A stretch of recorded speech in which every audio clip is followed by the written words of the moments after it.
Assalamualaikum. Hari ini kita nak belajar CA03 Core Ability Kesedaran Etika Tempat Kerja. Tajuk kecil dia, respon pada arahan. Okey, yang pertama, apa dia hierarki tahap kuasa? Hierarki authority dalam sebuah organisasi dapat memberi manfaat. Okey, memberi manfaat kepada organisasi itu dan pekerjanya. Ia bertambah maju apabila pekerjanya yakin pihak pengurusan dapat membantu kejayaan mereka. Okey, kita tengok kat sini hierarki. Okey, ini adalah hierarki dia. Tengok. Yang paling tinggi sekali adalah ketua. Okey, ketua ni yang paling tinggi sekali. Ni, board ni. Dia yang paling berkuasa dan diturunkan kepada presiden apa semua sehinggalah pekerja. Pekerja biasanya dia yakinlah dengan yang atas ni. Dia kena ada keyakinan. Yang atas akan arahkan yang bawah dengan arahan yang atas. Keputusan yang atas buat, okey, untuk satu syarikat tu. Okey, kita tengok nombor 2 pula. Apa dia nombor 2? Nombor 2 adalah carta organisasi. Okey, ini adalah nombor 2. Carta organisasi.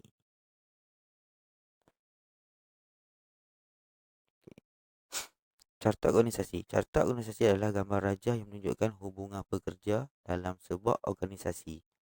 Ia juga digunakan untuk menunjukkan hubungan antara bahagian dalam organisasi serta fungsi dia. Okay. Saya rasa semua tahu carta organisasi ni, yang mana kita lekat kat kelas tu kan, carta organisasi tu. Itulah. Dia di sini dia nak tunjuk kat sini hubungan pekerja dengan sebuah organisasi tu, bahagian-bahagian tu. Okey, jika satu carta organisasi terlalu besar, kita boleh kecilkan.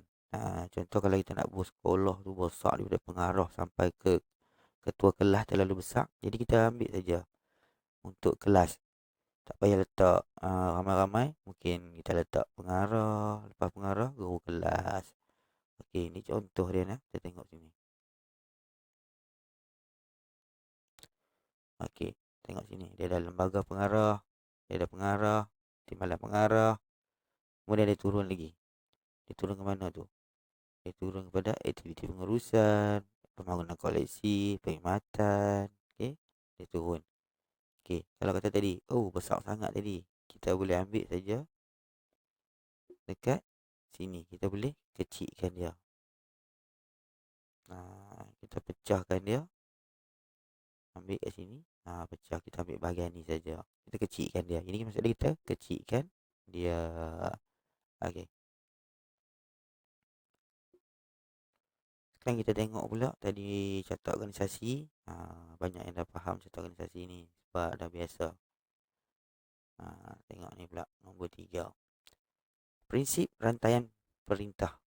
Rantaian perintah adalah panduan rasmi untuk autoriti, komunikasi dan tanggungjawab dalam sebuah organisasi.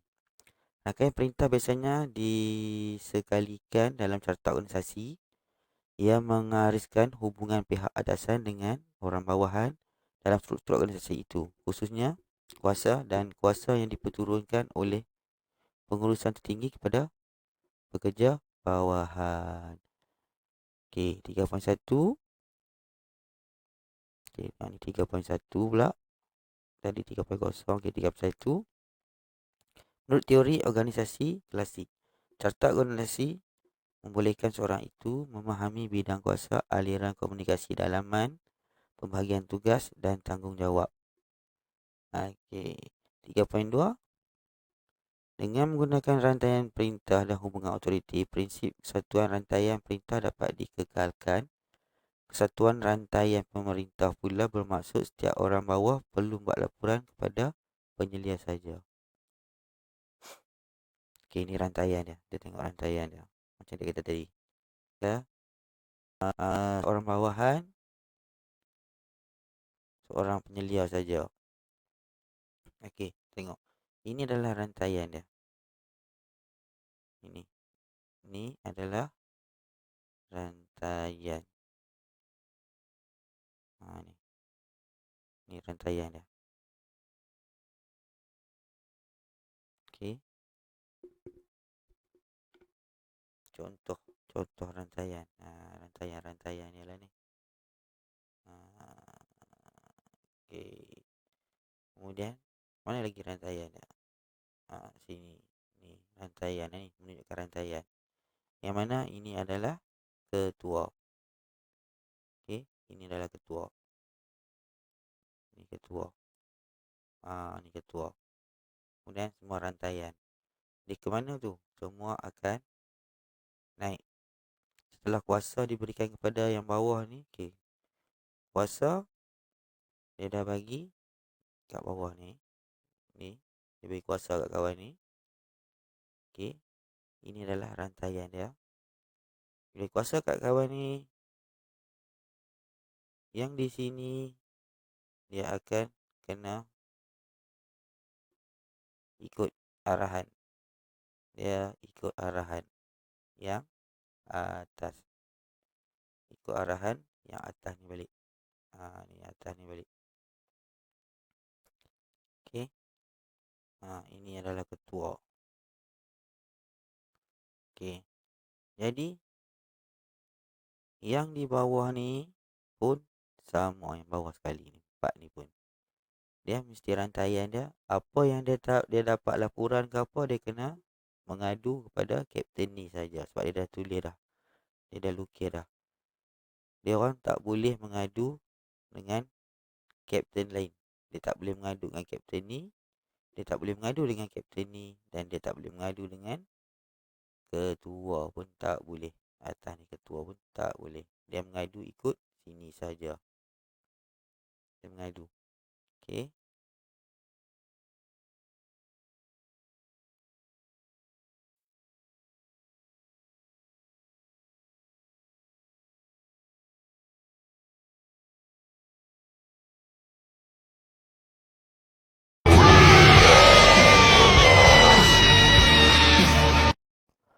Okey, sekarang kita tengok pula tadi dah nombor 3. Okey, tengok nombor 4 pula.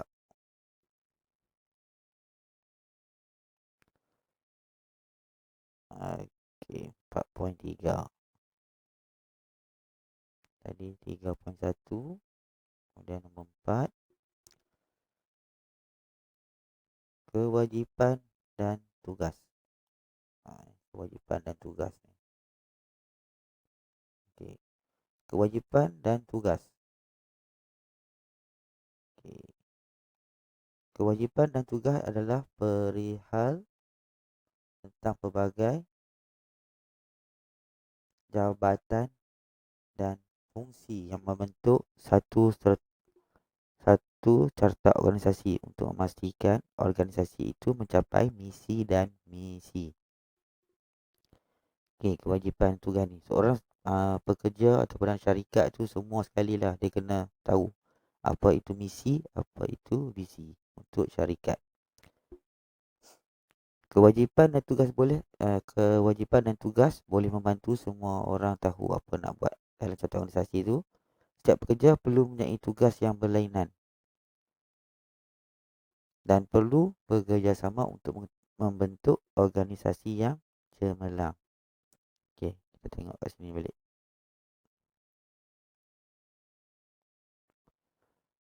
Okey, awak tengok sini. Kita ada pengarah. Okey, ni pengarah. Ini timbalan pengarah.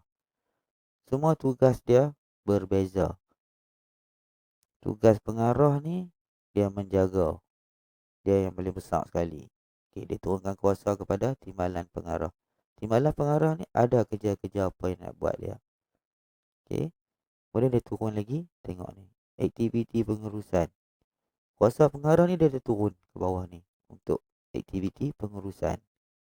Kemudian aktiviti pembangunan.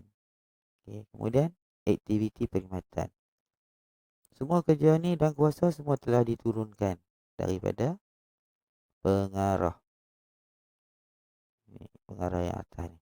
Pengarah turun, turun, turun. Mai sini turun, turun, turun. Sama juga bila nak mengadu, nak report, sini dia naik balik. Naik balik, naik balik. Yang sini, naik sini, naik sini, naik sini. Naik, naik, naik. Ikut balik garisan ni.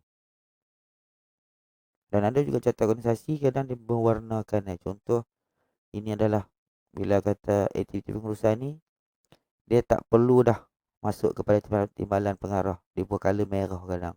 Kecemasan. Dia boleh direct daripada pengurusan ni, dia sub terus pergi ke pengarah. Dia tak perlu melalui timbalan pengarah. Itu pun salah satu antara carta organisasi jugalah. Okey.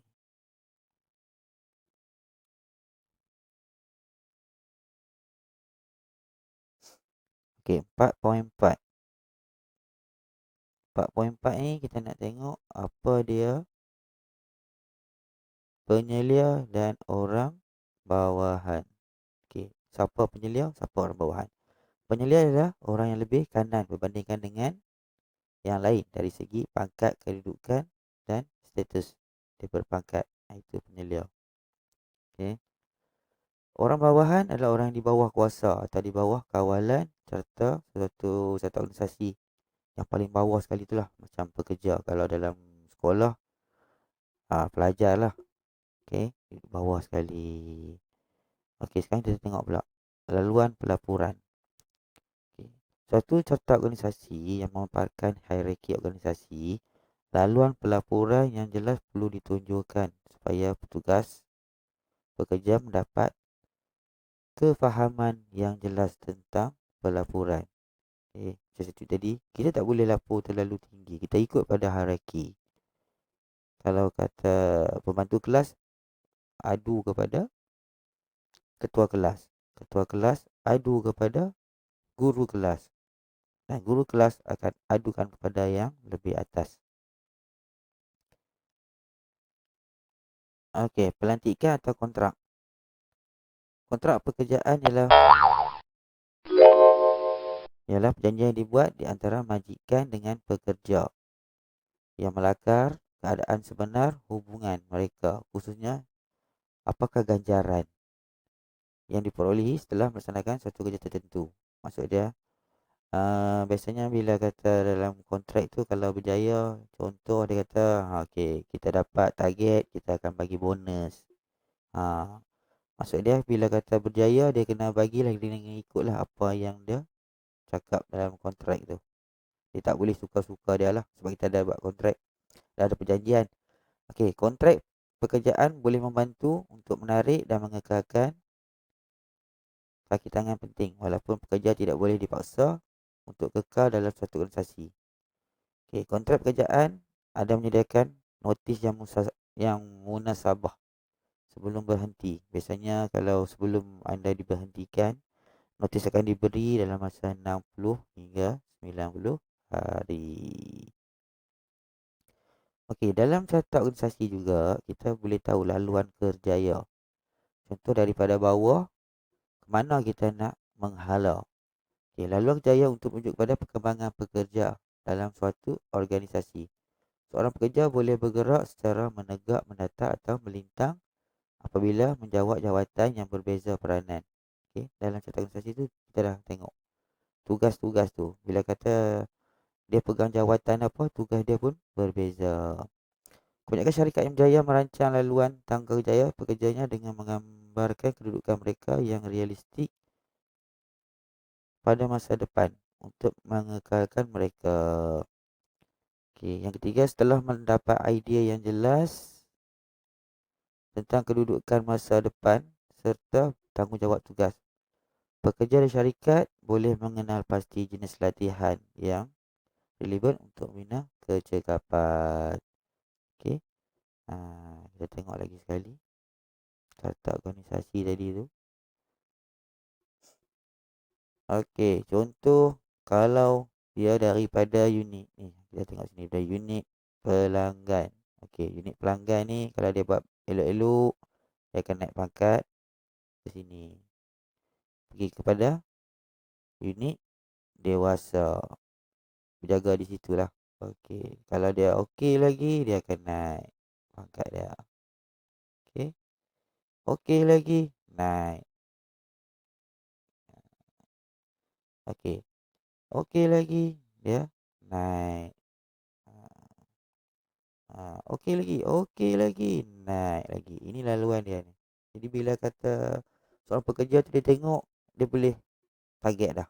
Apa yang dia akan jadi kalau dia di laluan ni. Laluan ni apa dia nak jadi. Dia kena tahu lah. Okey, dia nampak apa dia nak jadi pada laluan ni. Itulah bila tengok pada carta organisasi ni. Okey. Contoh dia duduk di sini, laluan ni. Apa laluan dia nak pergi? Naik ke atas ni. Dia boleh naik ke mana lagi? Naik lagi sampai ke atas ni. Pada aktiviti perkhidmatan. Okey. Kemudian dah sampai kat sini dah. Sampai kat sini. Nak pergi mana lagi ni? Dia boleh pergi ke atas sini pula. Okey. Nampak? Okey. Sini ikut balik garisan ni. Dia naik ke sini. Dia main sini. Sub. Dia pergi situ. Okey. Sebab tu kita kena faham lah carta organisasi ni. Bagaimana tugas-tugas dia ya. Okey. Terima kasih. Assalamualaikum warahmatullahi wabarakatuh.